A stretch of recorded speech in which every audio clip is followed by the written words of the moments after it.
दोस्तों नमस्कार। दोपहर मेट्रो डिजिटल टीवी के आज के अंक में चर्चा बिहार पर केंद्रित है। बिहार इसलिए क्योंकि अब चुनाव के पहले चरण की घड़ी दिन ब दिन नजदीक आती जा रही है और अंततः ये चुनाव जो है जहां से शुरू हुआ था वहां नहीं रह गया, कहीं और किसी और मुकाम पर पहुंच गया है। और सबसे बड़ी बात यह है कि ये चुनाव जो है इसमें चाहे एनडीए हो चाहे महागठबंधन हो, दोनों ही दलों के जो साथ में काम करने वाले दल हैं उन्होंने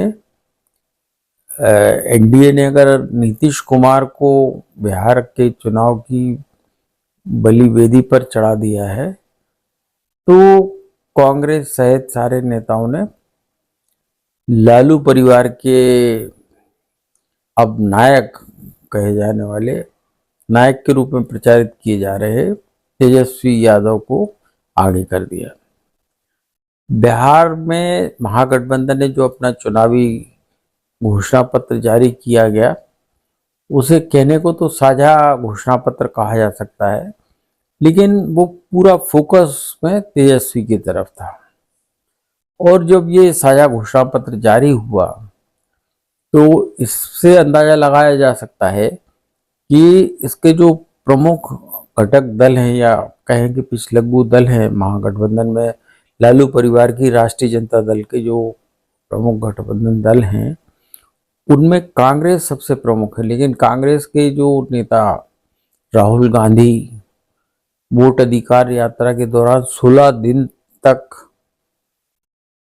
वहाँ वोट अधिकार यात्रा करते रहे, वोट चोरी और वोट चोर चुनाव आयोग को घोषित करते रहे, भाजपा पर वोट चुराने का आरोप लगाते रहे। वो 16 मिनट भी वहाँ आना उन्होंने गवारा नहीं किया। मंच पर कांग्रेस की ओर से थे तो पवन खेड़ा, जो कहने को तो राहुल के निकट सहयोगी कहे जा सकते हैं, लेकिन उनकी हैसियत जो है राजनीतिक हैसियत राहुल गांधी की करीबी के नाते काफ़ी हो सकती है, लेकिन एक नेता के रूप में, जन नेता के रूप में उनकी कोई हैसियत है नहीं। वो सिर्फ खबरिया चैनलों के प्रवक्ता के रूप में दिखाई देते हैं, उनकी कोई ज़मीन नहीं है। तो वो उनके साथ में बैठे हुए थे और पूरा जो तेजस्वी को नायक कहते हुए उनको तेजस्वी प्रण और तेजस्वी प्रतिज्ञा करार देते हुए यह घोषणा पत्र जारी किया गया। और उस घोषणा पत्र में जिस तरह से वादों की झड़ी लगाई गई है उसको 5 साल तो दूर की बात है, 15 साल में भी पूरा नहीं किया जा सकता। देखिए, चुनाव शुरू होने के पहले ही जो काम नीतीश कुमार को करना था वो उन्होंने पहले ही कर दिया था। आचार संहिता लागू होने और चुनाव कार्यक्रम घोषित होने के पहले ही 129 घोषणाएं नीतीश कुमार ने कर डाली। रही सही नरेंद्र मोदी और अमित शाह ने कर डाली।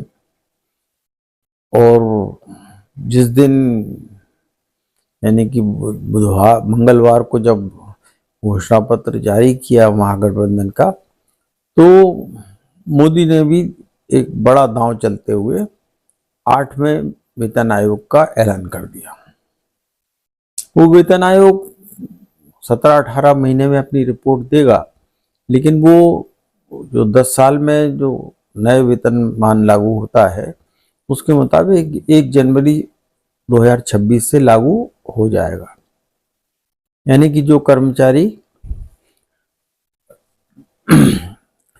अभी कार्यरत हैं या कार्यरत रहेंगे या रिटायर भी हो जाएंगे तो उनको 1 जनवरी 2026 से बढ़े हुए वेतनमान या रिटायर्ड लोगों को पेंशन का लाभ मिलेगा, जिस पर कि केंद्र सरकार के ऊपर 2 लाख से 2.5 लाख करोड़ रुपए का भार पड़ेगा। और राज्य सरकारों के लिए भी ये कंपल्शन हो जाएगा, मजबूरी हो जाएगा कि उसको लागू करें, और वो करती भी आ रही है, देर सवेर करती ही है। मोटे मोटे तौर पर देखा जाए तो 8वें वेतन आयोग की सिफारिशों को राज्य सरकार थोड़े बहुत हेर फेर के साथ लागू करती आई है। तो एनडीए के लिए एक और प्लस पॉइंट वो जुड़ गया, या महागठबंधन के जो हवाई घोषणा पत्र है उसके कार्ड के रूप में वो भी सामने आ गया। अब जिस तरह के वादे और दावे तेजस्वी यादव ने किए हैं और उनको नायक के रूप में पेश करने की जो मुहिम राष्ट्रीय जनता दल या कहिए लालू परिवार ने की है, तो जाहिर तौर पर कि जो विरोधी दल जो है वो उनके पिता को खलनायक साबित करने पर पहले से ही आमदा रहते थे और बहुत तेजी से आमदा होंगे कि खलनायक का बेटा नायक कैसे हो सकता है, क्योंकि तेजस्वी यादव को नीतीश कुमार के कार्यकाल के दौरान ही 2 बार मुख्यमंत्री बनने का मौका मिला और उस उप मुख्यमंत्री बनने के दौरान उन्होंने जो कुछ भी किया वो करने में भी उनके जनता के सामने है। तो संविदा कर्मचारियों को नियमितीकरण, जो बेटी माँ और बेटी के लिए योजना और बहुत सारे पिटारे अपने खोले हैं महागठबंधन ने अपने साझा पत्र में। अब उन पर जनता कितना यकीन करती है नहीं करती है आने वाले दिन ही पता चलेगा। नीतीश कुमार का जैसा कि मैं बता ही चुका हूँ, और कोई एनडीए में भारतीय जनता पार्टी भी इस चीज़ को भांप चुकी है कि नीतीश कुमार का जादू उतना नहीं चल रहा है, तो बीजेपी को महाराष्ट्र की तरह एक और भी ज़्यादा बढ़त हासिल किस तरह से दिलाई जाए, इसके जतन में मोदी, शाह और बीजेपी के तमाम नेता, इनमें मध्य प्रदेश के मुख्यमंत्री मोहन यादव भी शामिल हैं, वो भी वहाँ पर दौरे कर रहे हैं।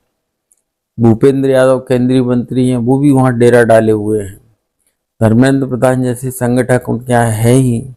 अमित शाह जो है, जो बांग्लादेशी घुसपैठियों का मुद्दा उठा ही रहे हैं। तो यानी बीजेपी ने भी वहाँ पर पूरी ताकत झोंकी हुई है।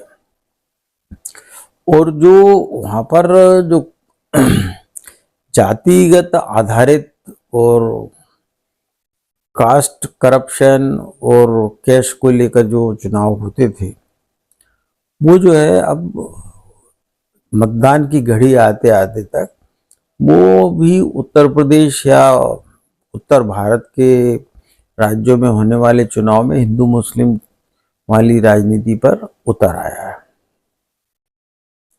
जहां एक तरफ यादव नेताओं को झेककर मोहन यादव या भूपेंद्र यादव जैसे यादव नेताओं को, खाटी यादव नेता है बीजेपी के, उनको झोंककर बीजेपी ये जताना चाहती है कि बिहार के यादव मतदाता या यादव समाज के लोग जो है वो लालू परिवार की बपौती नहीं है।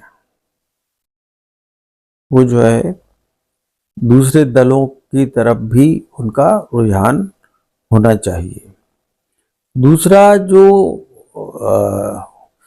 राजद का या लालू जी का जो एमवाई समीकरण होता था मुस्लिम यादव वाला, उसमें सेंधमारी के लिए तो लंबी फेरिस्त खड़ी हो गई है। जहाँ एक तरफ तेजस्वी यादव कह रहे हैं कि वो अगर सत्ता में आए तो वक्फ बोर्ड अधिनियम को समाप्त कर देंगे, आरक्षण को 9वीं अनुसूची में डाल देंगे। अब यानी आप सभी आर्थिक खजाने से लेकर वो संवैधानिक स्थिति तक की बात कर रहे हैं। जिस संविधान में बाबा साहब अम्बेडकर के संविधान में छेड़छाड़ के आरोप बीजेपी पर लगाती थी कांग्रेस, वो छेड़छाड़ अनुसूची 9 में डालने का मतलब होता है कि सुप्रीम कोर्ट उस पर विचार नहीं कर सकता, उसकी विचार के दायरे से बाहर कर देना। 9वीं अनुसूची में डालने का मतलब यही होता है। मोटे तौर पर आम आदमी की समझ की भाषा में यही कहा जाए कि जो विषय 9वीं अनुसूची में डाले जाते हैं उन पर सुप्रीम कोर्ट कोई संज्ञान नहीं ले सकता। जबकि 9वीं अनुसूची सबको पता है 1951 में जो पहला संविधान संशोधन हुआ था वो लैंड रिफॉर्म के लिए, भूमि सुधार कानून को लागू करने के लिए किया गया था, ताकि जो लोगों में, जो किसी के पास में बहुत ज़्यादा ज़मीन है, किसी के पास कम है, तो उसका समुचित बंटवारा हो सके। वो सारी चीज़ें उस भावना के साथ में किया गया था। लेकिन जयललिता ने 1992 में नरसिम्हा राव सरकार के दौरान 9वीं अनुसूची में तमिलनाडु में 69% आरक्षण को शामिल करा के 50% का जो बाधा है संविधान में, उसको खत्म कर दिया था या सुप्रीम कोर्ट को रिव्यू से बाहर कर दिया था। हालांकि बाद में एक पिटीशन और दायर हुई और उसके बाद में सुप्रीम कोर्ट ने साफ साफ तौर पर कह दिया कि 23 अप्रैल 1974 के बाद कोई भी संविधान में संशोधन करके किसी भी अन्य विषय को 9वीं अनुसूची में नहीं डाला जा सकता, यानी कि आरक्षण भी 9वीं अनुसूची में अब नहीं हो सकता।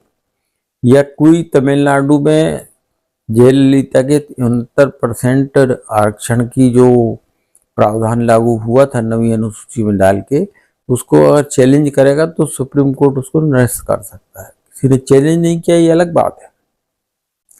तो संवैधानिक तौर पर तो ये वादा खरा उतरने वाला है नहीं। आर्थिक स्थिति के हिसाब से देखा जाए, वहाँ की माली हालत को देखा जाए, तो जो सब्ज बाग तेजस्वी यादव ने दिखाए हैं उनके भी पूरे होने के अवसर बहुत ही न्यूनतम है। नीतीश कुमार ने जो घोषणाएं की हैं वो केंद्र सरकार की मदद के बलबूते पर की हैं। अब केंद्र सरकार उनको कितनी मदद कर पाएगा नहीं कर पाएगा वो अलग बात है।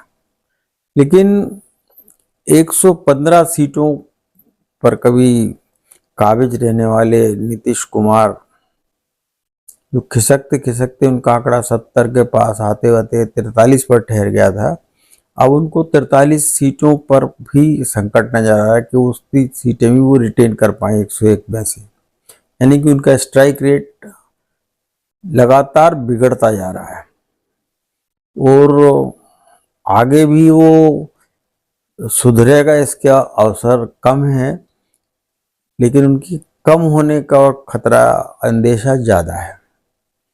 तो जाहिर तौर पर बीजेपी अपनी संख्या बल को 70 से 75 से बढ़ाकर 80-90 के आसपास ले जाना चाहती है। इसलिए उसने चिराग पासवान को भी एक बड़े दांव के रूप में 29 सीटें दी हैं और जीतन राम मांझी की पार्टी है, उपेंद्र कुशवाहा की, जो कुशवाहा समाज को बिलोंग करती है, उसको भी 6-6 सीटें दी हैं। कुल मिला के एनडीए ने कास्ट का कॉम्बिनेशन अपनी तरह से बिठाया है और जनता दल ने 4 प्रत्याशी मुस्लिम उतारे हैं, राष्ट्रीय जनता दल ने 12 प्रत्याशी उतारे हैं। महागठबंधन के दल की संख्या और ज्यादा हो। लेकिन असदुद्दीन ओवैसी, जिनके की पिछली बार 6 विधायक जीते थे, उनमें से 4 का हरण राष्ट्रीय जनता दल ने किया था, तो अब 25 सीटों पर असदुद्दीन ओवैसी भी शामिल हैं। यानी कुल मिलाकर आप देखा जाए तो ओवैसी ने 2 हिंदू प्रत्याशी भी दिए हैं और बिहार का जो 18-19% जो मतदाता है वो सीमांचल का क्षेत्र में, जो जहाँ उनका बहुत प्रभाव रहता है, उन क्षेत्रों में मुस्लिम वोटों के बंटवारे का खतरा पूरा बढ़ गया है, क्योंकि मुस्लिम मुख्यमंत्री की मांग जो है चिराग पासवान ने कर डाली है। उनके पिता ने भी 2005 में ऐसी ही मांग की थी। इसी तरह जो है असदुद्दीन ओवैसी भी कह रहे हैं कि बिहार में मुस्लिम चीफ मिनिस्टर क्यों नहीं हो सकता, चीफ मिनिस्टर नहीं हो तो डिप्टी चीफ मिनिस्टर क्यों नहीं हो सकता। कांग्रेस के राशिद अल्वी भी बोल रहे हैं कि बिहार में 19% अगर मुसलमान है तो एक डिप्टी चीफ मिनिस्टर मुसलमान समुदाय से होना चाहिए, मुस्लिम समुदाय से होना चाहिए। तो सारा खेल जो है वो अब जाति और बाकी मुद्दों से हटकर वो हिंदू मुस्लिम पर आ गया, बुर्के पर उतर आया है, महिलाओं से जुड़े, मुस्लिम महिलाओं से जुड़े कानूनों पर उतर आया है। वो कह रहे हैं हम इसको जारी रखेंगे, दूसरा कह रहा है हम इसको खत्म करेंगे। तो अब ये ध्रुवीकरण के बीच में मुस्लिम मतदाताओं के बीच में पशुपेश बहुत बढ़ता जा रहा है। और मैं जैसा मैं अपनी बात की शुरुआत की थी कि जो ये बिहार के चुनाव की जो बलिवेदी है जो तैयार हो चुकी है, जिसका नतीजा 14 तारीख को सामने आ जाएगा, 6 और 11 नवंबर के 2 दौर के मतदान के बाद जो 14 को मतगणना होगी, तो सब तस्वीर साफ हो जाएगी कि कांग्रेस ने किस तरह से अपने आप को किनारा करके तेजस्वी को के दम पर ही जो है तेजस्वी को ही बलि का बकरा बनाकर पेश कर दिया है। वहीं बीजेपी अपने आप को मजबूत करते हुए उन्होंने नीतीश कुमार के नेतृत्व में चुनाव लड़ने की बात की, लेकिन मुख्यमंत्री बनेगा या नहीं बनेंगे इस बारे में कोई बात का खुलासा नहीं किया है।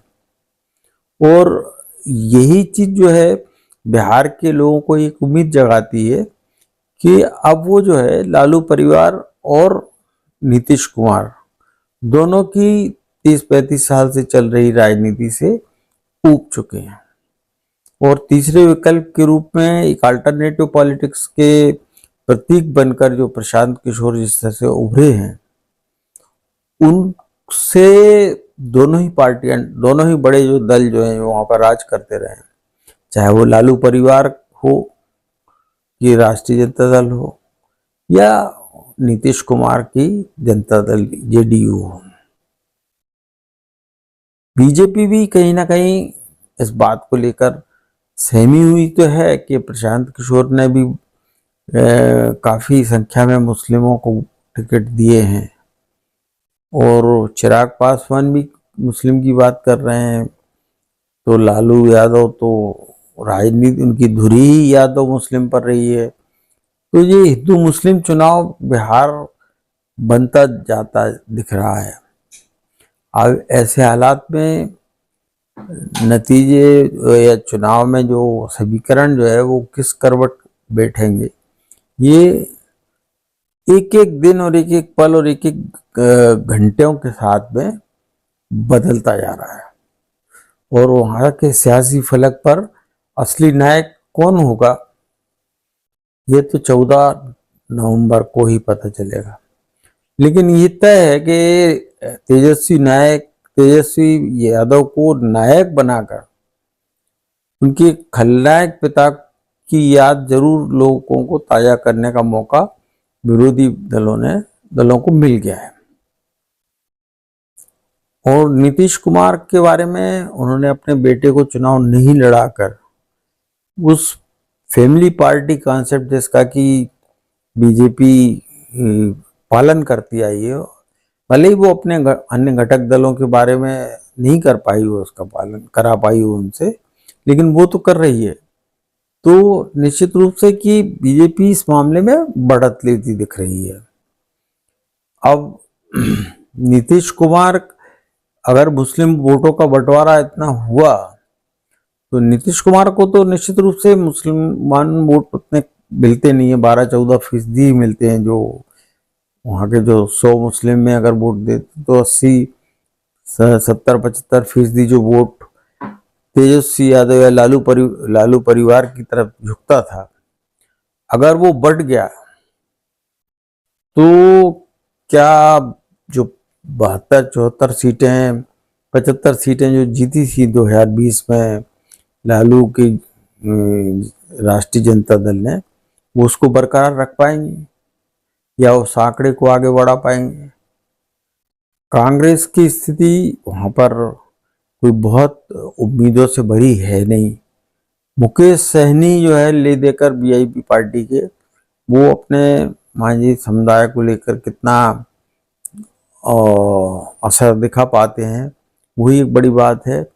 माओवादियों के खिलाफ चले हुए जो देशव्यापी आंदोलन के चलते सीपीआई एमएल जो 12 सीटें जीतने में कामयाब रही थी, वो कितनी सीट जीत पाएगी, ये भी एक बहुत ही दिलचस्प पहलू होगा, क्योंकि उनकी भी रसद पानी के रास्ते कट चुके हैं नक्सलवादियों के या माओवादियों के तेजी से हो रहे सफाई के चलते। तो मित्रों, इस जंग में तेजस्वी यादव जो है वो दांव पर है, तो एनडीए की तरफ से नीतीश कुमार भी दांव पर है। अगर महागठबंधन बहुमत नहीं हासिल कर सका तो फिर तेजस्वी यादव जिस तेजी से उनको हारा जा रहा है, वो उतने से ज्यादा तेजी से नीचे जाएंगे, इसकी कल्पना करना भी मुश्किल है। और नीतीश कुमार का तो बहुत साफ साफ दिख रहा है कि उम्र और उनकी मानसिक अवस्था, जिसको के लेकर महागठबंधन से लेकर प्रशांत कुमार तक लगातार प्रहार कर रहे हैं, और वो जनता को नजर भी आ रहा है, क्योंकि पिछले बीते 5 सालों में जो सुशासन बाबू की जो छवि है, उसको वहाँ पर 5 सालों में नौकरशाहों ने अपना मनमाना राज करके नीतीश की सेहत के चलते जो फायदा उठाया है, भ्रष्टाचार किया है, वो भी एक बड़ा मुद्दा है। तो एनडीए को अगर सबसे ज्यादा घाटा अगर किसी के कारण होगा तो वो नीतीश कुमार को कोटे में मिली हुई 101 सीटों में होगा, और महागठबंधन ने जो 143 सीट उतारी हैं उसमें भी उनका घाटा सबसे ज्यादा उनको ही होने वाला है। और उसके साथ में सीपीआई एमएल और अन्य वामपंथी पार्टियों के साथ में कांग्रेस भी अपनी पुरानी स्थिति को कायम रख पाती है, ये उनके लिए एक बड़ी चुनौती बनकर सामने आ चुकी है। तो देखिए, अब ये चुनाव का दौर है, घोषणाओं, ऐलान, वादों, दावों, ये जनता के दिलो दिमाग पर कितना असर डालती है, उनकी कसौटी पर कितना खरा उतरती है, इसके लिए हम सबको करना पड़ेगा थोड़ा इंतजार। तब तक के लिए आपसे हम करते हैं नमस्कार। आपको हमारा ये अंक अच्छा लगा हो तो इसे लाइक करें, शेयर करें और सब्सक्राइब करें, और हमसे जुड़े रहें। अगले अंक में फिर किसी नए मुद्दे के साथ बातचीत के लिए, तब तक के लिए नमस्कार।